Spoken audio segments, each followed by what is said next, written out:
ಮಕ್ಕಳೇ, ನಿಮ್ಮೆಲ್ಲರಿಗೂ ವಿಡಿಯೋ ಪಾಠಕ್ಕೆ ಸ್ವಾಗತ. ಮಕ್ಕಳೇ, ತರಗತಿ 4 ಪಾಠ 4 ಭಾಗ 1. ಮಕ್ಕಳೇ, ನಿಮ್ಮೆಲ್ಲರಿಗೂ ತಿಳಿದಿರೋ ಹಾಗೆ ನೀರಿನ ಮೂಲ ಯಾವುದು ಅಂತ ಹೇಳ್ತೇನೆ ಮಕ್ಕಳೇ. ಎಸ್, ನಿಮ್ಮ ಉತ್ತರ ನೇರವಾಗಿ ನೀರು ನಲ್ಲಿಯಿಂದ ಬರುತ್ತೆ, ಬೋರಿಂದ ಬರುತ್ತೆ, ಬಾವಿಯಿಂದ ಬರುತ್ತೆ ಅಂತ ನಿಮಗೆ ನೇರವಾಗಿ ಆನ್ಸರ್ ಮನಸ್ಸಿಗೆ ಮನದಟ್ಟಾಗುತ್ತೆ. ಆದರೆ ಮಕ್ಕಳೇ, ನಿಜವಾಗಿ ನೀರಿಗೆ ಮೂಲ ಯಾವುದು ಅಂತ ಗೊತ್ತಾ ಮಕ್ಕಳೇ? ಎಸ್, ಅದು ಮಳೆಯೇ ನಿಜವಾಗಿ ನೀರಿಗೆ ಮೂಲ ಮಕ್ಕಳೇ. ಮಳೆ ಇದ್ದರೆ ಬೆಳೆ, ಇಲ್ಲಾಂದರೆ ಬೆಳೆ ಇಲ್ಲ ಮಕ್ಕಳೇ. ಪ್ರತಿನಿತ್ಯ ನಾವು ಉಪಯೋಗಿಸುವ ನೀರು ಅದು ಪ್ರಕೃತಿಯ ಕೊಡುಗೆ ಮಕ್ಕಳೇ. ನಿಮಗೆ ಒಂದು ಪದ್ಯ ಇದೆ. ಆ ಪದ್ಯ ಮಳೆ ಹನಿ ಮಕ್ಕಳೇ. ಮಳೆ ಪದ್ಯ ಭಾಗದಲ್ಲಿ ಕವಿ ಯಾವ ರೀತಿ ಅದನ್ನು ವರ್ಣಿಸಿದ್ದಾರೆ ಅಂತ ನೋಡೋಣ ಮಕ್ಕಳೇ. ಎಸ್, ಈ ಒಂದು ಪದ್ಯವನ್ನು ರಾಗವಾಗಿ ಹಾಡಬಹುದು ಮಕ್ಕಳೇ. ಅದರಿಂದ ಇದನ್ನು ಒಂದು ಪುಸ್ತಕದಲ್ಲಿ ಟಿಪ್ಪಣಿಯನ್ನು ಮಾಡಿಕೊಂಡು ನೀವು ಸಹ ನಮ್ಮ ಜೊತೆಯಲ್ಲಿ ಹಾಡಿ ಮಕ್ಕಳೇ. ಮಳೆ ಮೇಲಿಂದ ಬರುತ್ತದೆ, ಅನಂತರ ಸುತ್ತಮುತ್ತಲು ಗಾಳಿ ಬಂದಾಗ ಮಳೆ ಸುರಿತಾನೇ ಇರ್ತದೆ ಮಕ್ಕಳೇ. ಮೋಡದಿಂದ ಸೊರೆ ಸಾಮಾನ್ಯವಾಗಿ ಹೆಚ್ಚು ಮಳೆ ಬೀಳುತ್ತದೆ ಮಕ್ಕಳೇ. ನೋಡಿ, ಈ ಒಂದು ಚಿತ್ರದಲ್ಲಿ ನಿಮಗೆ ಕಾಣಿಸ್ತಾ ಇದೆ ಮೋಡದಿಂದ ಯಾವ ರೀತಿ ಕರಗಿ ಆವಿಯಾಗಿ ತಣಿದು ಮಳೆ ಹನಿಯಾಗಿ ಬೀಳುತ್ತದೆ ಎಂಬತಕ್ಕಂಥ ಈ ಒಂದು ಚಿತ್ರದಲ್ಲಿ ನೋಡಬಹುದು. ನೋಡಿ ಮಕ್ಕಳೇ.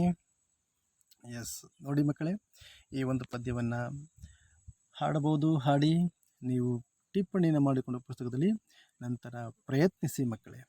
ನೋಡಿ, ಒಂದ್ಸತಿ ಹಾಡ್ತೀನಿ ನಾನು ಇದನ್ನು.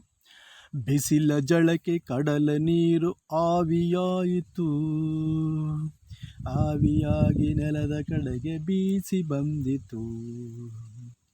ಬಿಸಿಲ ಜಳಕ್ಕೆ ಕಡಲ ನೀರು ಆವಿಯಾಯಿತು, ಆವಿಯಾಗಿ ನೆಲದ ಕಡೆಗೆ ಬೀಸಿ ಬಂದಿತು. ಎಸ್, ಬಿಸಿಲು ಮಕ್ಕಳೇ. ಬಿಸಿಲು ಯಾರನ್ನು ನೀಡುವವರು? ಎಸ್, ಸೂರ್ಯನೇ ಈ ಒಂದು ಬಿಸಿಲನ್ನು ನೀಡುವನು. ಸೂರ್ಯನ ಶಾಖಕ್ಕೆ ಈ ಒಂದು ಬಿಸಿಲು ಜಾಸ್ತಿ ಆಗುತ್ತೆ. ಝಳ ಅಂದರೆ ಏನು ಮಕ್ಕಳೇ? ಸಖೆ. ಬಿಸಿಲ ಜಳಕ್ಕೆ ಕಡಲ ನೀರು. ಸೂರ್ಯನ ಶಾಖ ಕಡಲ ಮೇಲೆ ನೇರವಾಗಿ ಬೀಳುತ್ತೆ. ಆಗ ನೀರು ತನ್ನಷ್ಟಕ್ಕೆ ತಾನೇ ಕಾದು ಆವಿಯಾಗಿ ಮೇಲಕ್ಕೆ ಹೋಗುತ್ತದೆ ಮಕ್ಕಳೇ. ಆವಿಯಾದ ನೀರು ನೆಲದ ಕಡೆಗೆ ಬೀಸಿ ಬರುತ್ತದೆ. ಆ ಸಮುದ್ರದಲ್ಲಿ ಕಾದ ನೀರು ಮೇಲಕ್ಕೆ ಹೋಗುತ್ತೆ. ಆ ಮೇಲಕ್ಕೆ ಹೋಗಿ ಅದು ಮೋಡವಾಗಿ ಪರಿವರ್ತನೆ ಆಗುತ್ತೆ. ಗಾಳಿ ಜೊತೆಯಲ್ಲಿ ಅದು ಆ ಗಾಳಿ ಬೀಸಿದ ಕಡೆಗೆ ಸುತ್ತಮುತ್ತ ಅದು ಹೊರಟು ಹೋಗುತ್ತೆ. ಎಸ್, ಇನ್ನೊಂದು ಪದ್ಯ ಇದೆ ನೋಡಿ ಮಕ್ಕಳೇ. ನೆಲದ ಮೇಲೆ ಗುಡ್ಡ ಬೆಟ್ಟ ಅಡ್ಡವಾಯಿತು, ತಡೆದು ನಿಂತ ಮೋಡವೆಲ್ಲ ಮೇಲಕ್ಕೇರಿತು. ನೆಲದ ಮೇಲೆ ಗುಡ್ಡ ಬೆಟ್ಟ ಅಡ್ಡವಾಯಿತು, ತಡೆದು ನಿಂತ ಮೋಡವೆಲ್ಲ ಮೇಲಕ್ಕೇರಿತು. ಮಕ್ಕಳೇ, ಇವೆರಡು ಕವಿತೆಗಳು ಮಾತ್ರ ಸಾಕು. ನೆಕ್ಸ್ಟ್ ಮುಂದಿನ ವಿಡಿಯೋದಲ್ಲಿ ಬೇರೆ ಕವಿತೆಗಳನ್ನು ನಾನು ನಿಮಗೆ ವಿಡಿಯೋ ಮಾಡಿ ಕಳಿಸ್ತೀನಿ. ನೋಡಿ ಮಕ್ಕಳೇ, ನೆಲದ ಮೇಲೆ ಗುಡ್ಡ ಬೆಟ್ಟ ಅಡ್ಡವಾಯಿತು. ಗಾಳಿಯಲ್ಲಿ ಬೀಸಿ ಬಂದಾಗ ಮೋಡಗಳು ತಡೆಯುವುದು ಭೂಮಿಯ ಮೇಲೆ ಇರತಕ್ಕಂಥ ಗುಡ್ಡ ಬೆಟ್ಟಗಳು. ನೆಲದ ಮೇಲೆ ಇರತಕ್ಕಂಥ ಗುಡ್ಡ ಬೆಟ್ಟಗಳು ತಡೀತವೆ. ಗುಡ್ಡ ಬೆಟ್ಟಗಳಷ್ಟೇ ಅಲ್ಲ, ದೊಡ್ಡ ದೊಡ್ಡ ಮರಗಳು ಸಹ ಮೋಡವನ್ನು ತಡೀತವೆ. ಆಗ ಮೋಡವನ್ನು ತಡೆದಾಗ ಆ ಒಂದು ಮೋಡ ನಿಲ್ಲುವುದಿಲ್ಲ, ಅದು ನೇರವಾಗಿ ಮೇಲಕ್ಕೆ ಇರುತ್ತದೆ, ಆಕಾಶಕ್ಕೆ ಏರುತ್ತದೆ. ಎಸ್ ಮಕ್ಕಳೇ, ನೋಡಿ ಈ ಒಂದು ಪದ್ಯವನ್ನು ಬರೆದಿರ್ತಕ್ಕಂಥ ಕವಿ ಪಳಕಳ ಸೀತಾರಾಮ ಭಟ್ಟ.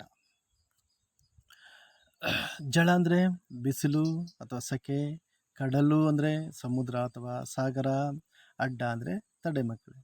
ಇವೆಲ್ಲವೂ ಏನು ಮಕ್ಕಳೇ? ಎಸ್, ಇದು ಪದಗಳ ಅರ್ಥ. ಇದನ್ನು ಸಹ ಒಂದು ಟಿಪ್ಪಣಿ ಮಾಡಿಕೊಂಡಿರಿ ಮಕ್ಕಳೇ. ಎಸ್, ಟಿಪ್ಪಣಿಯನ್ನು ಮಾಡಿಕೊಂಡು ನಂತರ ಈ ಪ್ರಶ್ನೆಗಳಿಗೆ ಉತ್ತರಿಸಿ ಮಕ್ಕಳೇ. ಮಳೆ ನಮಗೆ ಏಕೆ ಬೇಕು? ನಿಮಗೆ ಗೊತ್ತಿದೆ ಮಕ್ಕಳೇ, ಉತ್ತರವನ್ನು ಕಂಡುಕೊಳ್ಳಿರಿ. ಮಳೆಯಿಂದ ನಮಗೆ ಆಗುವ ಪ್ರಯೋಜನಗಳೇನು, ಏನೇನು ಪ್ರಯೋಜನ ಆಗ್ತದೆ ಅನ್ನೋದನ್ನು ನೀವು ಬರೀರಿ ಮಕ್ಕಳೇ. ಮಳೆ ಹೇಗೆ ಉಂಟಾಗುತ್ತದೆ ಗೊತ್ತು ನಿಮಗೂ, ನಾನು ವಿವರಿಸಿದ್ದೀನಿ ಮಳೆ ಹೇಗೆ ಯಾವ ರೀತಿ ಉಂಟಾಗುತ್ತೆ ಅಂತ. ಸೊ ಬಿಸಿಲು ಜಳಕ್ಕೆ ನೀರು ಏನಾಯಿತು ಗೊತ್ತಿದೆ ಮಕ್ಕಳೇ. ಗಾಳಿ ಯಾವ ಕಡೆಗೆ ಬೀಸಿತು ಅದು ಗೊತ್ತಿದೆ ಮಕ್ಕಳೇ. ಉತ್ತರವನ್ನು ಕಂಡುಕೊಳ್ಳಿ. ಮತ್ತೊಮ್ಮೆ ಆ ಒಂದು ಕವಿತೆಗಳನ್ನು ಮನನವನ್ನು ಮಾಡಿ ಮಕ್ಕಳೇ. Okay, thank you. ಸಾಯಿರಾಮ್ ಮಕ್ಕಳೇ.